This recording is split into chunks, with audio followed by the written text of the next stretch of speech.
नमस्कार मित्रांनो, आज वडापाव खायची इच्छा पण बाहेर नाही.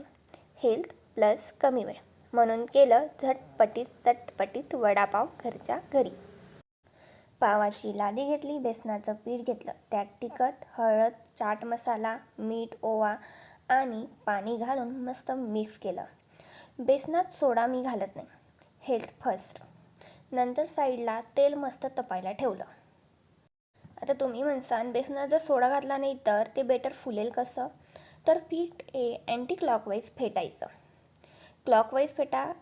अँटी क्लॉकवाईज फेटा, पण पहिल्यापासून लास्टपर्यंत ते एकाच दिशेने फेटायचं असायचं. मी अँटी क्लॉकवाईज फेटते आणि मस्त असं बेटर एकदम छान करून घेतलं आहे तयार.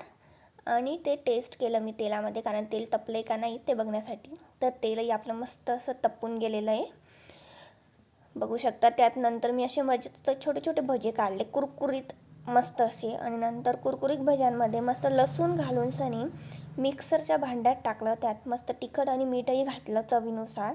आणि अशी मस्त चटणी, झटपटीत चटणी तयार झाली. पाव घेतला, त्यामध्ये मस्त ते झटपटीत सणसणीत अशी चटणी टाकली आणि तो पाव असा लॉक करून घेतला आणि तो बेसनाच्या बेटरमध्ये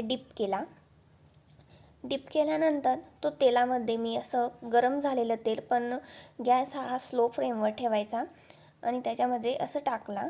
आता तो तिकडे तयार होईल, तोपर्यंत स्मेलही खूप छान येतो आहे. हा माझा वडापाव तयार झाला विदाऊट वडा. खूप छान टेस्ट आहे, तुम्ही बघू शकता. दिसायला तेवढा चमचमीत आणि झणझणीत दिसतोय, छान दिसतोय. टेस्टही खूप छान आहे त्याची. असं शॉर्टकट आपण बनवू शकतो काहीही. वाव.